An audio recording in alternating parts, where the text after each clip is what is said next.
Welcome back. We're doing DM Yourself with Morgansfort, and we've got Osric and Brynjolf. The last we left off, they were headed to the castle. There was like a keep on an island nearby, they heard some rumors of, and they are going to make their way there now. All right, so we have the Old Island Fortress level 1. I'm not going to read too much of what's in it until we get there procedurally. It says that from the outside, it looks like a fort on an island a couple hundred yards from the shore, and that it doesn't look like much. We haven't really heard very many stories about it. We just know that there is something going on here. This map indicates that this is the orientation facing north, so we're approaching east over a bridge, I believe. So let's take a look at area. Is that 16? Is that where we're supposed to be? That's area 1. Let's look and see what area 1 is. Is that where we're coming in?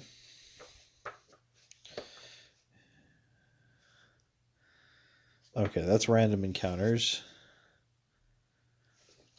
The entrance room. So the entrance room is actually here. So we're actually coming down into the fort from above. So let's go ahead and draw this room, and let's get started dungeon crawling. Okay, so we descend into this room.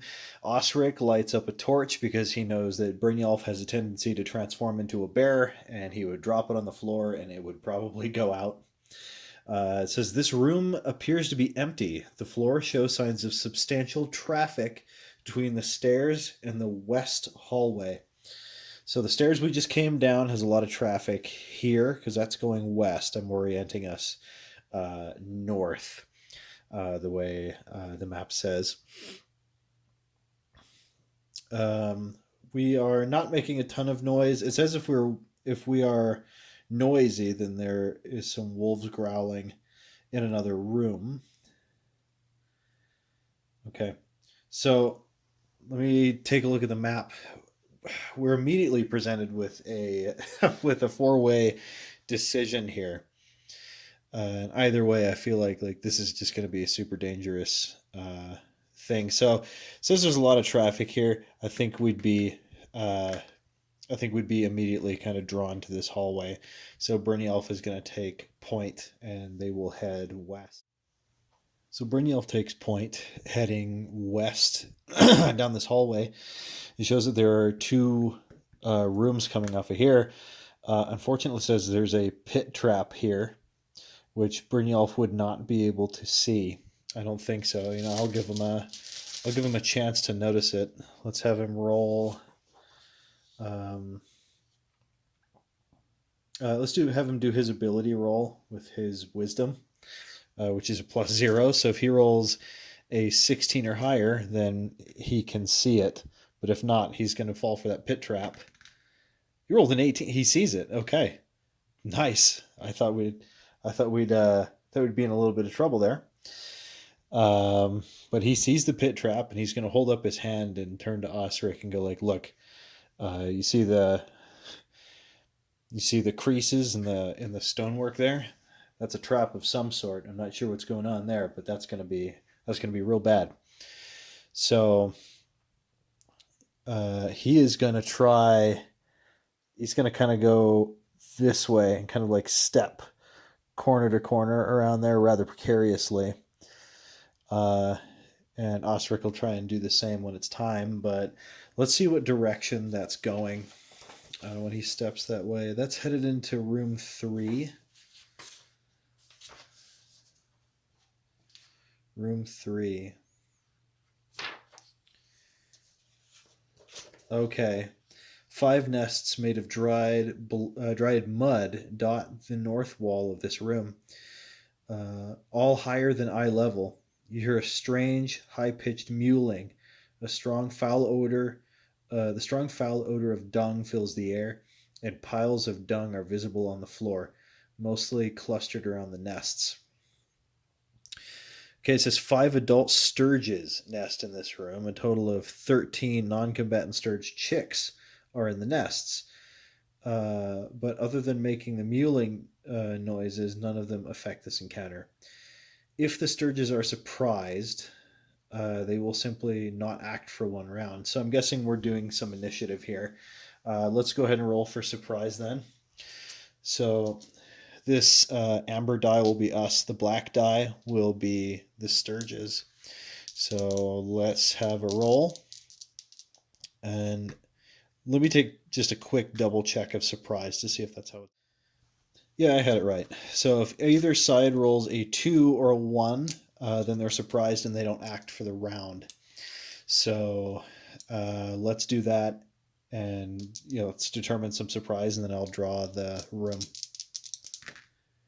We roll the 2. They are not surprised. So Brynjolf goes like, huh, and he jumps there, and he looks in, and immediately there's like 5 Sturges staring him down.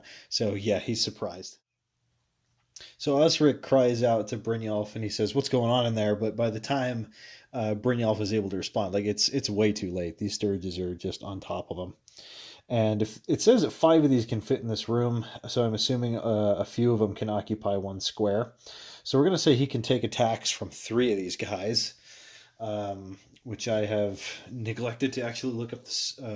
Actually, no, the Sturge stat block should be there. Huh?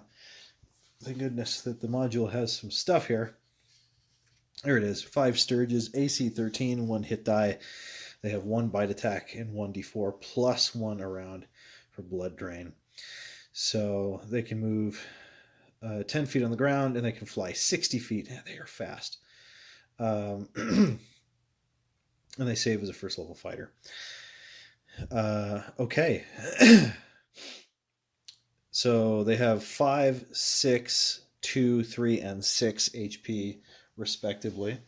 So let's go ahead and write that down on the boogie board here. So that's 6. I've lost already. 5, 2, 3, and 6. Okay. And each of these guys is going to roll initiative. No, they'll roll initiative when it's time. They actually get a surprise round. So 3 of these guys can hit Brynjolf. They are going to each attack. And being 1 hit die creatures, it says that, right? Yeah, 1 hit die. That means they have a +1 to hit. So that's how that works in this game. And Brynjolf's AC, they're rolling against. He's got a shield, right? And he's got leather armor. Why am I giving 2 stats for his AC? Weird. Okay, well, his AC. Oh, because of his dexterity there. Okay, so he's got an AC of 14, so he got to beat a 14. Okay, that's a D12. Okay, only 1 managed to roll above a 14, and he's going to take D4 damage. He takes 1 damage. So Brynjolf goes from 20 to 19. And that's the end of the surprise round. So we're going to go back to normal initiative, and we're going to go ahead and roll. So here's Brynjolf's roll.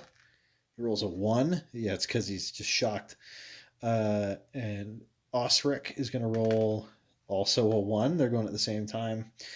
I would roll for all the Sturges. Yeah, let's roll for all the Sturges at once. That's going to save me from getting confused there. So the Sturges win. So they're going to do the exact same thing. 3 of them are attacking poor Brynjolf, who is just flailing his arms around. I think from the 1 he takes 4 automatic.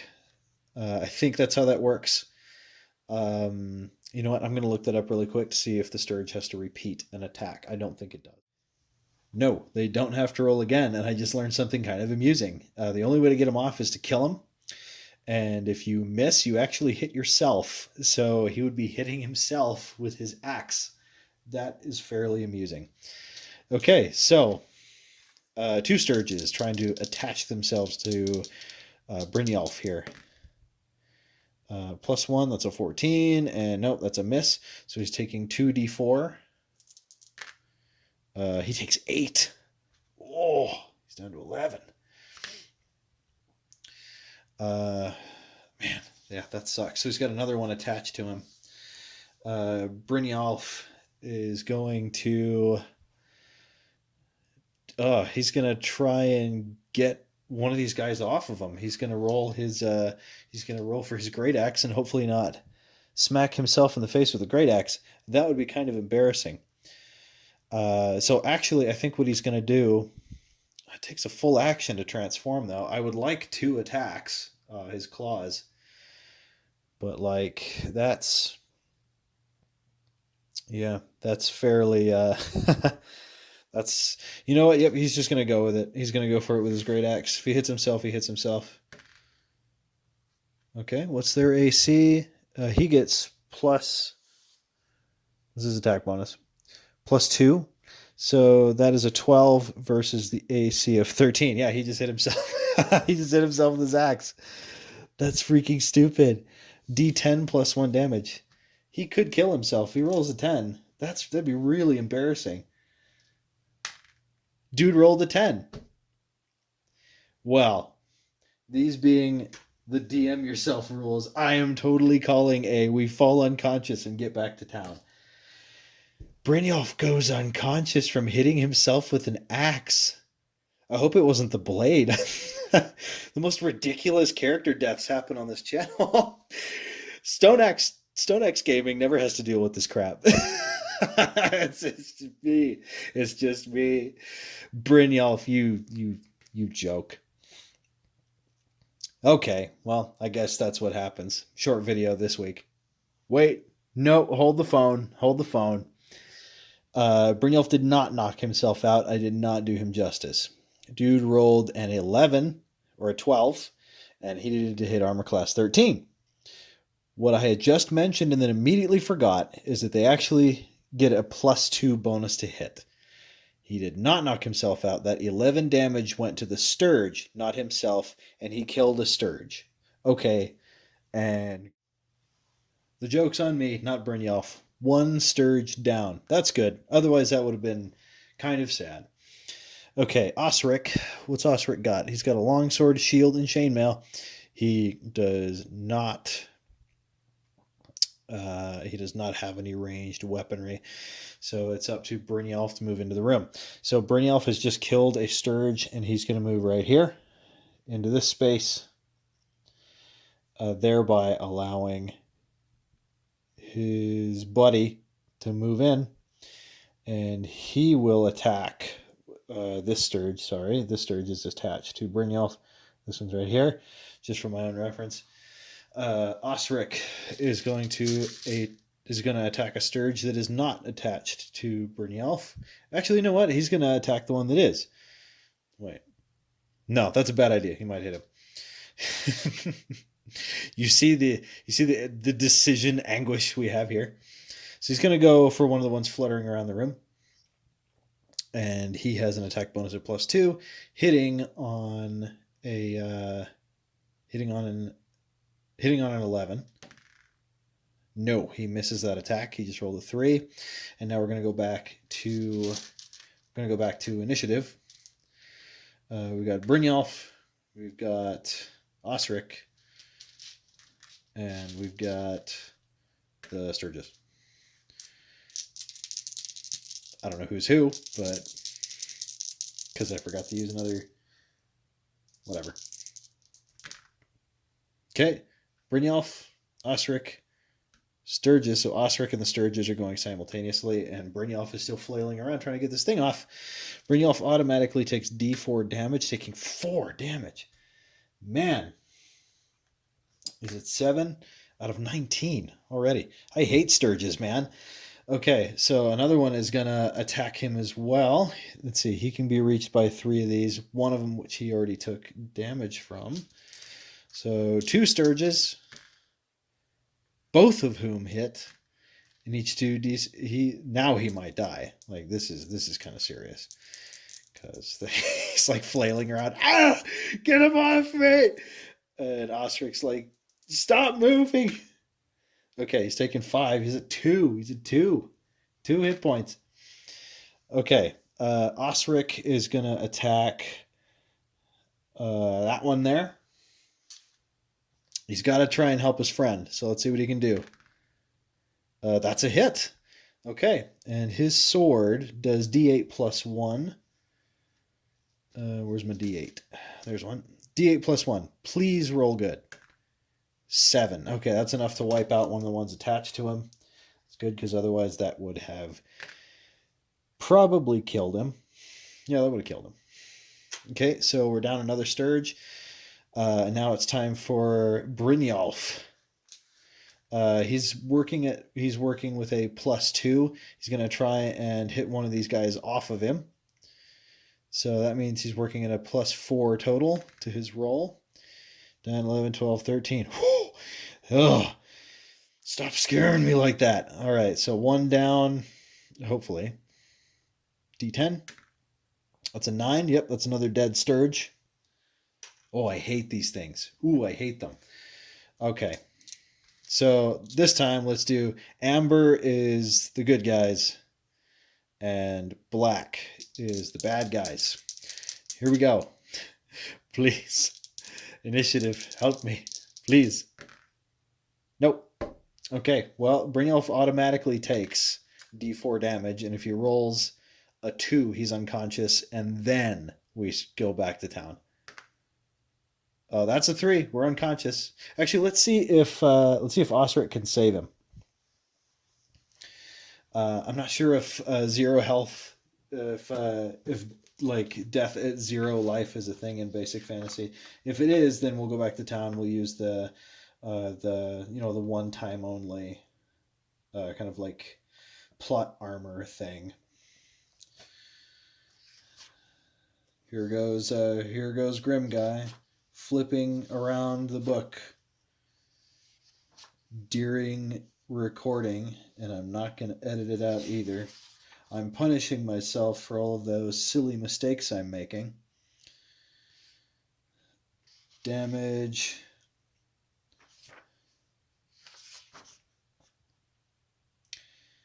As explained elsewhere, a creature or character reduced to 0 hit points is dead. So, yeah, we're going to have to use our 1 plot armor point. That's a shame. We did really well against the orcs earlier. Killed 3 out of 5 Sturges. I know he's unconscious, but I'm going to have Osric at least try and kill one more of these Sturges because we're still up. And if he misses, then we're just going to go back. He misses. Okay, so now we're going to go back to town. And Brynjolf is going to wake up like, oh, what the heck happened? And Osric's going to go like, oh, we got bushwhacked by blood bat things again. Ooh, I do not like Sturges. I'm going to start putting those in my dungeons. Oh, Sturges suck. Oh, that made me mad. I'm tilted. Anyway, solo role playing is like that though. If you spare your characters too much, then it's just like, oh, why don't you just go play video games where you can keep reloading the game. What's interesting about this is you want to see if you can get your characters to really survive.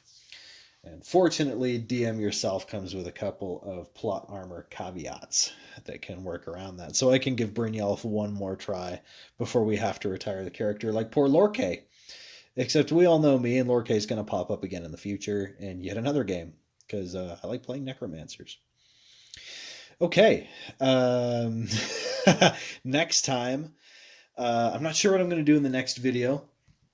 I'm really excited to start doing skirmish games, but I really need to build up my resources for that. So next time, I think what I'm going to do is I'm going to explore a couple of the other RPGs I've got sitting on the shelf. If the world builder comes in time, I'd really like to get some bare bones fantasy down, so that we can. So that I can work on this kind of solo library idea that I'll have like this D100 system. I also want to do some more stuff for the Shoestring Dungeon Master. I just haven't been feeling particularly crafty. I've been painting a lot of miniatures. I've been trying to build up for sort of a longer campaign. Excuse me. And I really want to get some factions painted and built for skirmish gaming. Because that's something really excited to me. I found another system that I really want to try. I'm always finding books and systems. You guys ever have that problem where it's always just like, ooh, that's cool, and that's cool, and that's cool, and it's just like you're never going to have time to play all this. That's part of why I made the channel, by the way, is to actually make use of a bunch of these books I'm not using, because my group they mostly play fifth edition, and only one or two of them actually seem interested in the OSR, which is really unfortunate. But hey, I can play the OSR with you guys. Okay, so I've rambled long enough. I'm going to end the video here. We'll see you next time. Thank you for watching.